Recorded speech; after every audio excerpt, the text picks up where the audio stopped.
2019년 10월 11일 금요일 갈라디아서 3장 15절로 29절 말씀. 형제들아 내가 사람의 예대로 말하노니 사람의 언약이라도 정한 후에는 아무도 패하거나 더하거나 하지 못하느니라. 이 약속들은 아브라함과 그 자손에게 말씀하신 것인데 여럿을 가리켜 그 자손들이라 하지 아니하시고 오직 한 사람을 가리켜 내 자손이라 하셨으니 곧 그리스도라. 내가 이것을 말하노니 하나님께서 미리 정하신 언약을 430년 후에 생긴 율법이 폐기하지 못하고 그 약속을 헛되게 하지 못하리라.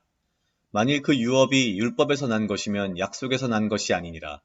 그러나 하나님의 약속으로 말미암아 아브라함에게 주신 것이라. 그런즉 율법은 무엇이냐? 범법함으로 더하여진 것이라. 천사들을 통하여 한 중보자의 손으로 베푸신 것인데 약속하신 자손이 오시기까지 있을 것이라. 그 중보자는 한 편만 위한 자가 아니나 하나님은 한 분이시니라. 그러면 율법이 하나님의 약속들과 반대되는 것이냐? 결코 그럴 수 없느니라. 만일 능히 살게 하는 율법을 주셨더라면 의가 반드시 율법으로 말미암았으리라. 그러나 성경이 모든 것을 죄 아래 가두었으니 이는 예수 그리스도를 믿음으로 말미암는 약속을 믿는 자들에게 주려 함이라. 믿음이 오기 전에 우리는 율법 아래에 매인 바 되고 계시될 믿음의 때가 갇혔느니라. 이같이 율법이 우리를 그리스도께로 인도하는 초등교사가 되어 우리로 하여금 믿음으로 말미암아 의롭다함을 얻게 하려 함이라. 믿음이 온 후로는 우리가 초등교사 아래에 있지 아니하도다. 너희가 다 믿음으로 말미암아 그리스도 예수 안에서 하나님의 아들이 되었으니 누구든지 그리스도와 합하기 위하여 세례를 받은 자는 그리스도로 옷 입었느니라. 너희는 유대인이나 헬라인이나 종이나 자유인이나 남자나 여자나 다 그리스도 예수 안에서 하나이니라. 너희가 그리스도의 것이면 곧 아브라함의 자손이요 약속대로 유업을 이을 자니라. 아멘. 오늘 사도 바울은 갈라디아서를 통해서 율법과 믿음에 대한 이야기를 하고 있습니다. 아마도 당시의 갈라디아 교회를 중심으로 율법과 믿음이 대립하는 관계에 있는 것처럼 가르치는 거짓 교사들이 있었나 봅니다. 혹은 믿음으로 구원을 받는다는 것 이 자체에 더하여서 율법도 또한 지켜야 한다고 아마도 이야기하고 있었던 것 같습니다. 이렇게 율법과 믿음의 관계에 있어서 사실은 지금의 우리도 많이 헷갈리는 부분이 분명 있습니다. 오늘 갈라디아서는 상당히 좀 어려운 말들이 나와 있기는 한데요. 간단하게 요약하자면 이렇습니다. 사람끼리의 약속도 함부로 더하거나 없애지 못하는데 하나님께서 아브라함과 그 자손에게 말씀하신 약속이 있다. 여기서 그 자손들이라고 하지 않고 자손이라는 한 사람을 가리켰는데 그것이 바로 예수 그리스도시다. 결국 예수님은 율법을 폐하러 오신 분인데 그것이 율법과 대립하거나 율법을 반대하는 것이 아니라 율법이 오히려 예정한 그분이 바로 예수 그리스도라는 것을 강조하고 있습니다. 왜냐하면 우리가 율법은 받았는데 이 약속을 받았는데 이 약속 아래에서는 우리 모두가 죄인일 수밖에 없기 때문에 우리를 살리게 해주시는 예수 그리스도를 율법을 통하여서 예정하셨고 또한 약속하셨다라는 말씀을 하십니다. 뭐 복잡한 이야기 같지만 결론적으로는 믿음으로 우리가 구원을 받는 것이고 율법이 우리의 죄성을 확인시켜주며 우리가 죄인이라는 것을 확인했기 때문에 결국 우리는 믿음으로 예수 그리스도를 믿어서 구원에 이를 수밖에 없다라는 이야기를 굉장히 길게 하고 있습니다. 물론 사도 바울의 특성이 잘 보여지는 것은 굉장히 논리적으로 하나씩 설명해 가고 있다는 그런 부분입니다.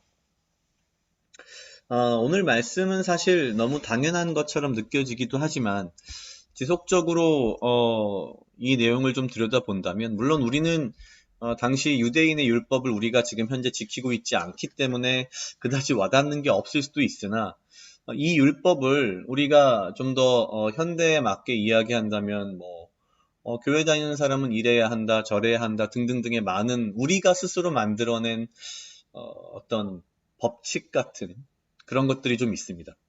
우리가 거기에 너무 매여 있다 보니 한편으로는 우리의 믿음이라는 것을 참 좀 가볍게 여기는 그런 부분이 있지 않나라는 생각이 듭니다. 결국 사도 바울은 율법과 이 믿음이 서로 반대되는 것이 아닌 결국 우리는 율법을 통해서 예수님을 기다렸고 그 예수님이 오셨고 우리는 그 예수님을 믿음으로 구원을 얻고 율법이 완성된 것이다라는 어떤 주장을 하고 있습니다. 많은 고민이 됩니다.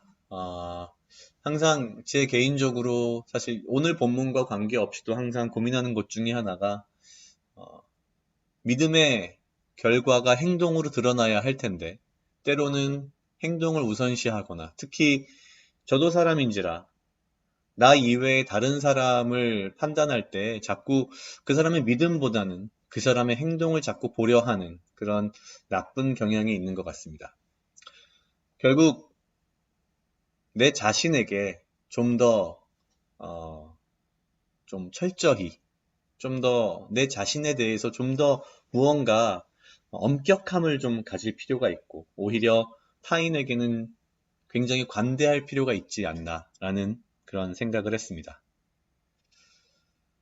오늘 23절에 믿음이 오기 전에 우리는 율법 아래에 매인바되고 계시될 믿음의 때가 갇혔느니라라는 이 표현이 가만 생각해 보면은 만약에 예수님이 오시지 않았다면 우리는 얼마나 답답한 삶을 살고 있을까?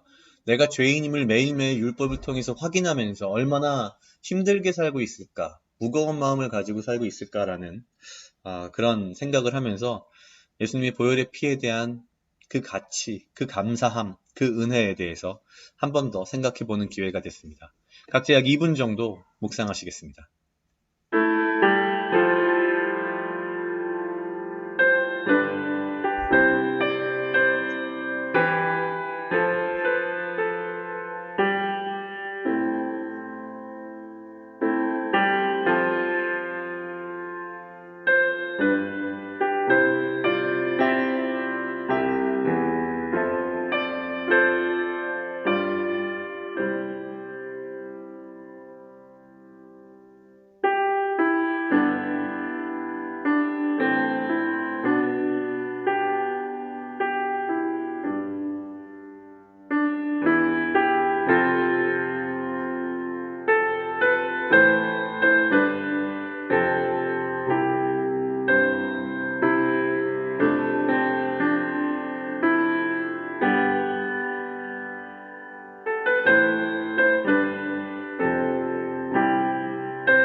다 같이 기도하시겠습니다. 하나님 아버지 감사합니다. 주여 이 하루도 나와 동행하여 주시옵소서. 주님, 나로 하여금 사랑하게 하시옵소서. 아버지여 나를 해하려 하는 그 어떠한 무리도 아버지 나를 해치 못하게 하시고 나를 지키고 보호하여 주시옵소서. 주님, 내가 주님 주시는 지혜와 명철로 이 하루를 살아가게 하시며 나에게 필요한 건강과 육체적 강건함을 허락하여 주시옵소서. 내가 오직 믿음으로 주님께 다가가며 구원받으며 내가 보다 주님을 믿는 그 믿음이 내 삶 속에서 드러날 수 있도록 주여 인도하시옵소서. 감사합니다. 이 모든 말씀 예수님 이름으로 기도드렸습니다. 아멘.